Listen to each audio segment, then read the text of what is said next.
Hello, fellas and fellettes. This possibly warning. Warning. This could be another long video because I was just down here at the wood yard riding around and just got to thinking. I think I'll make a little video here. But anyway, I got you set up here. I'm just going.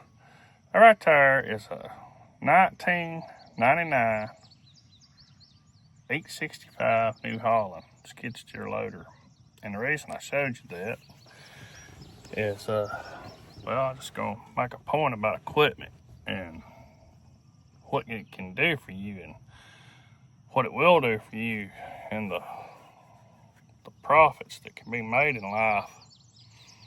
Everybody, as hard as you might want to or try, I don't know, I'm doing what I enjoy. I'm doing what I love. You might be a doctor, you might be a lawyer, you might build rocket ships, I don't know. You can be anything you want to in this whole world if you put your mind to it. But this one here is for the boys, the young boys, the young men, young women.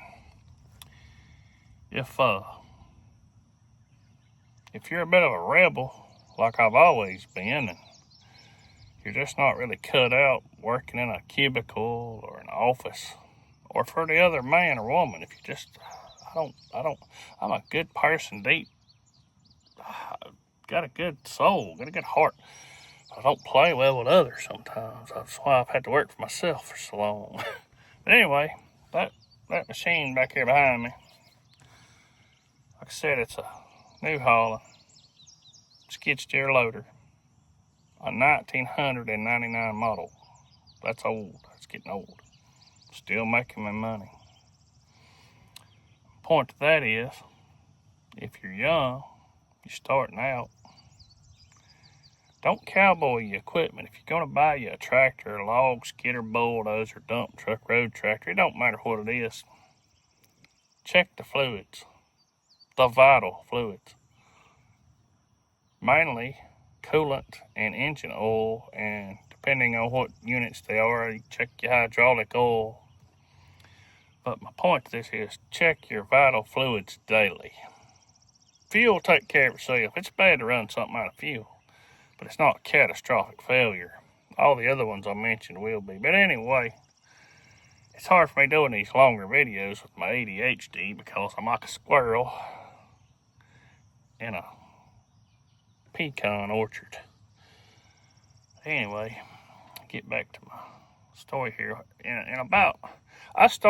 I'll back up. I did a video last week. I started my adult career roughly hard and heavy in 1989 after Hugo came through here. It done miles and miles and miles of destruction over about the whole state of North Carolina, really. It went on up into Virginia. Done a lot of damage when it come through. So I got started with a couple of saws, started cleaning up, started making a little money, and just kept reinvesting. I think it was about 91. I bought a brand new New Holland skid steer. It was a 785. At that time, it was about one of the biggest machines. There was a bigger one. I don't remember the number on it, but I got what I could afford. And that's another point I'm making in this video. I bought that brand new, thinking, I can make payments on it, and I won't have to buy someone else's junk and be working on it, and maybe even had to finance it. So I just went new. Excuse me. Well, as life went on, that was a mistake. There's been other mistakes. It wasn't the fact I had to finance it and make a payment. That was hard enough back then. But I was working. I was making money. The problem was, I just happened to get lucky and got a sorry one. And by that I mean, not brand specific at all. It wouldn't have mattered the brand. This could have happened in any brand, and it has happened over all brands. I got one, I figure they started working on it on a Friday afternoon and finished her up on Monday morning. That's That's kind of how I looked at it. It was just a piece of junk. It stayed at the dealer.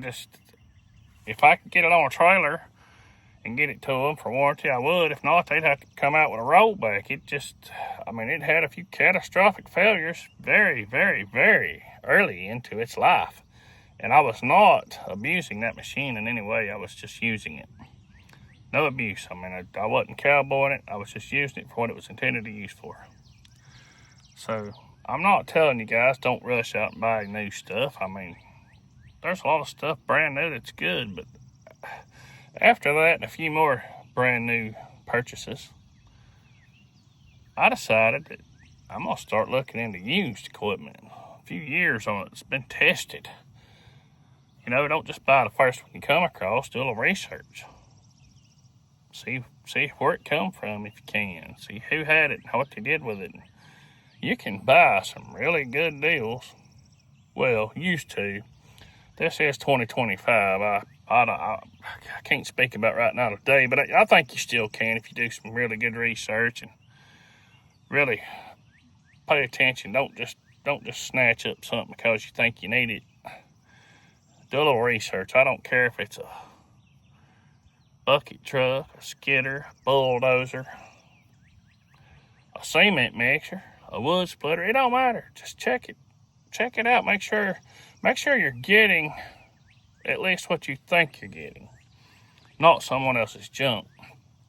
But anyway, I started buying used equipment, and that became just that worked. I would do my research. I might go to a dealer that I knew where it come from. He'd be honest with me and tell me this man had it. Here's what he used it for. Here's the hours on it. It's an excellent machine, Jason. I'd buy them like that. It's kind of how I bought this new Holland right here behind me. Like I say, it's a 1999 model. I think when I purchased it, I cannot remember how many years old it was at that point, because I don't remember the year I bought it, but I've had it several years. It was still, the man that had it owned a big farm, and he would rotate them out every few years just to keep new ones. He liked to keep new stuff. So back to that. It works for some people. Nowadays you can lease equipment and keep new stuff. You do you, and do what's best for your business, or if you're starting a business, do what you think's best. I'm just trying to give you a little experience of my life and how things have worked for me. Anyway, I bought that machine right there, and I won't go into all the details. The simple part of it was, the man had it, told me what it was, explained everything he knew about it, and I pretty much snatched it up. You had to take a man for his word, and well, his word obviously was really good, because this machine's still making me money today. And with that said, that machine that I showed you behind, let's see if I can get you out. I'm not going to edit this video. This is just right there, she says. There's nothing special about that machine. Nothing except it's special to me, because it has made me a lot of money. A lot of money. Never in any of these videos you guys watch will I be bragging about anything. It's just not what I do. I'm just not into that. I'm just telling a story, really, and explaining how you can go through life, and you can have a good life if this is the life you choose. If you choose to work out in the field, whether it's construction, logging, grading, tree service work, concrete work, any of the above, if that's your life choice, kind of go into it slow if you can. And by that I mean, there's a lot of things you're going to want to purchase new. I purchase a lot of new stuff, don't get me wrong.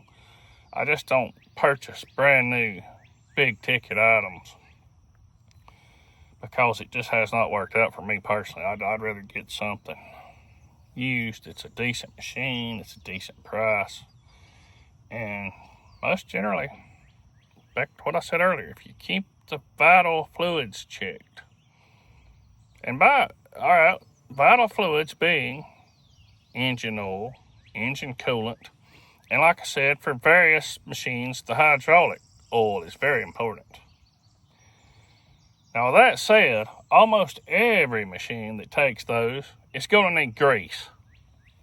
That's very important. Grease it again tomorrow. Depending on what it is, you might want to grease it at lunch. Grease. Grease is kind of expensive in one way, and in another way, it's the best insurance you'll ever buy. Get you a good pile of grease guns if you need them. If you need a couple of electric ones, a couple of hand pump ones, I couldn't tell you how many grease guns I have had and went through and lost over the years of my career in life. Hundreds, really, probably hundreds. I mean, I've got them pretty much tattooed to everything, and then somehow they just, sometimes they just evaporate. I don't know what happened. They just go away.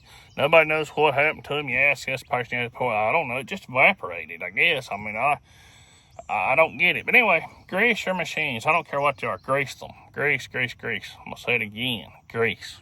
It's important. So, whatever it is you want to do in life, get after it. Don't let anybody hold you back. Don't let people tell you, well, you'll never make it. I definitely in high school was far from an A student.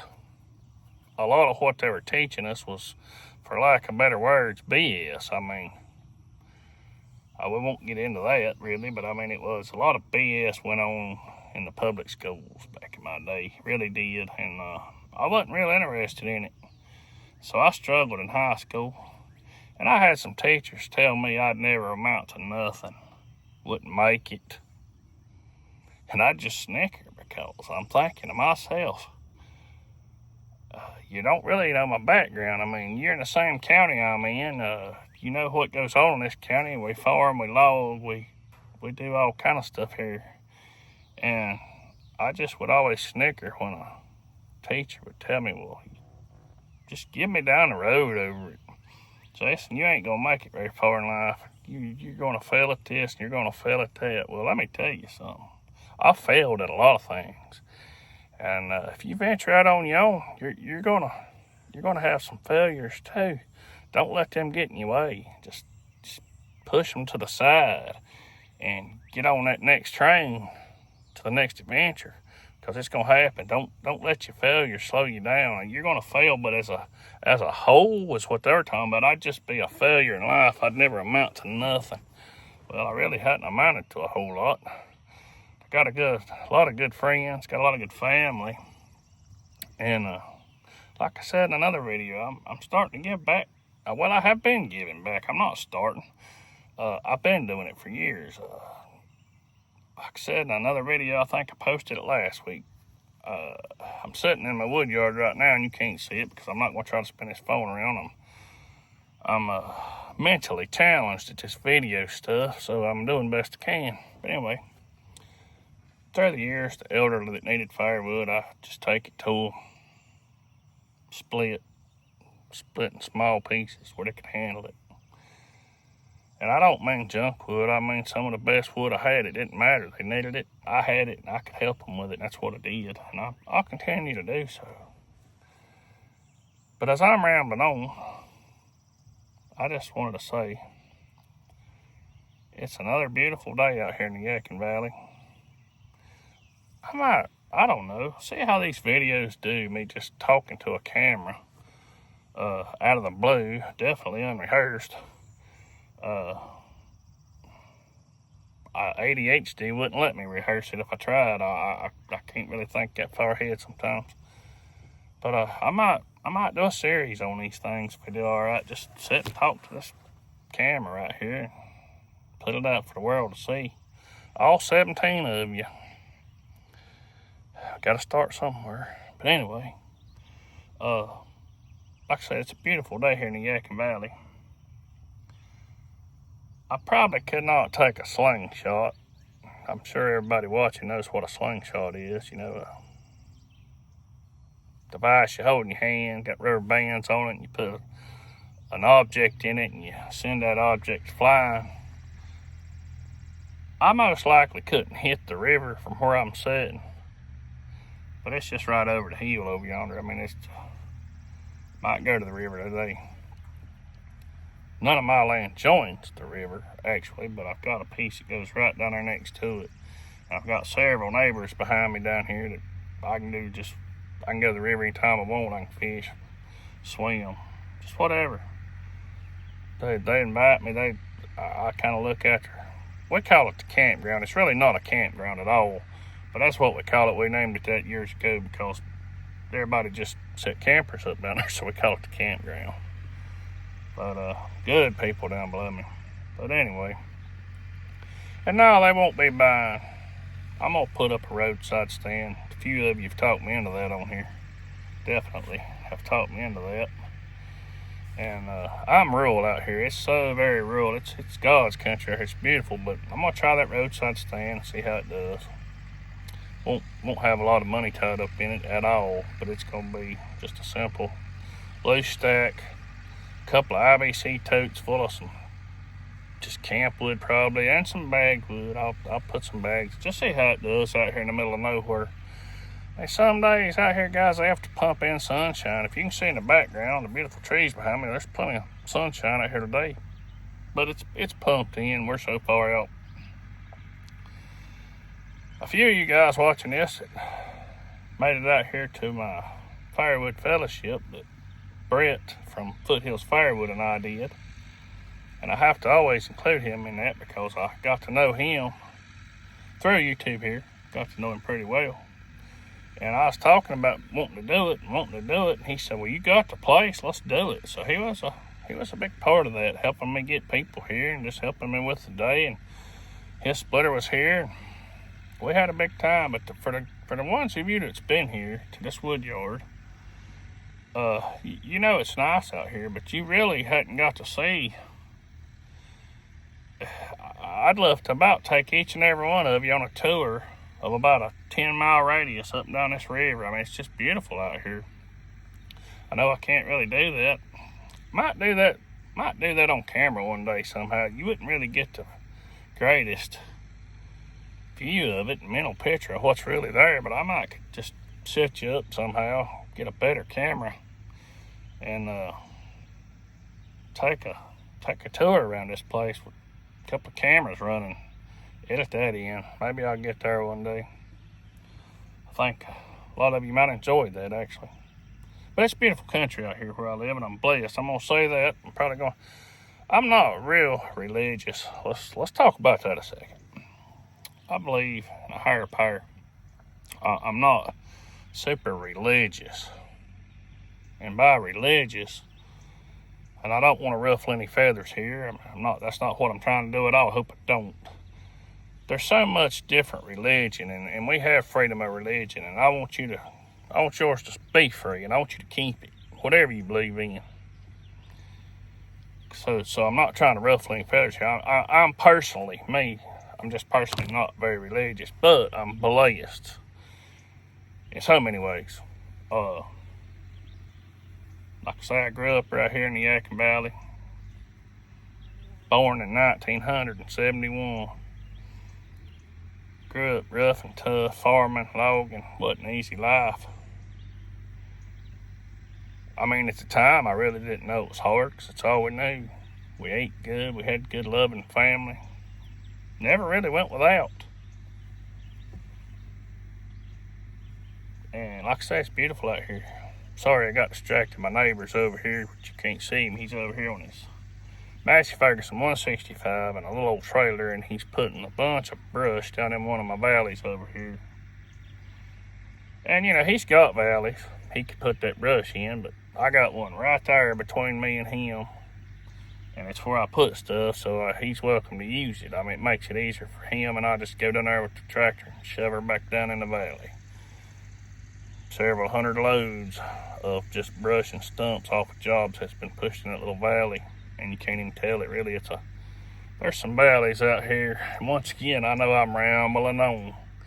I don't know other way with this ADHD, but I just, like I say, I got distracted of what I was telling you because he's over there dumping some brush. I just realized it, so I think where we was at was just how beautiful it is out here in the Yadkin Valley. Maybe one day I can ride you around, get you little bit of a view of the Yadkin River and the hills and hollers. But my main goal today was just, to have a good day. It's hot out here, and I may do a little hiding from daylight today if it gets really hot. I'm gonna briefly touch on this right here because it just popped in my head. A buddy of mine is coming down today. We're gonna do a little 2A stuff, set up a rifle. A lot of farming goes on right here. Not what used to, but there's still a lot of farming going on here in this part of the world. And we have a problem with deer. A really, really, really bad problem with deer. I'll try to get you some deer footage. I know Dan with Back 40 Firewood, he's all the time showing his deer. Well, they're that bad here. Really, they're worse here, I think. And they destroy the crops. So every year, 2 or 3 farmers get permits, and we go out. We harvest some deer. We have to, and it's good practice, really. I mean, like I say, once again, I'm not trying to ruffle feathers at all, but we harvest some deer. We have to. One, the crops are being destroyed, and 2, it's good for the herd, the population. But anyway, he's coming down today. We're gonna do some 2A stuff. I may get a little bit of that on camera and post it, and I might not. Really don't know yet. But anyway, back to like I said, my goal today is to have a good day, and I know I'm rambling on. So if you're still watching, God bless you. Thank you. I don't know what else to say, but let me just get back to where I pulled up here and started. If you're young and going to venture out into life on your own in any of the industries, logging, well, it's just forestry. I mean, logging and forestry, whatever, landscaping, grading, tree service work, construction, concrete, doesn't matter. You're gonna have to have equipment and trucks and trailers. So if there's any advice I can give you, and I'm gonna try to, if you watch this, I don't know what viewing audience I'll have, but if you see this video and you've watched it this far and you could follow along with my ADHD, take care of your equipment. It will make you a lot of money. Things are going to happen, accidents are going to happen. You're going to have employees, they're going to destroy things. It's life. That's the failures again that's going to happen no matter how hard you try. You're going to have a few of them. But take care of your equipment. Ladies, young men, all of you really take care of your equipment, but this is just for the younger, the youth. If you're getting started, do the best you can, and whatever it is you buy, take care of it. It will last you and make you a fortune. I'm gonna sign off this one, guys. Hope you watch it this far. If you have, once again, let me find you here. I swear I'm at. I'm no good at this camera. There you are. You're awesome. If you're still here, you're awesome. Thank you for watching, guys. I'll catch you on the next one.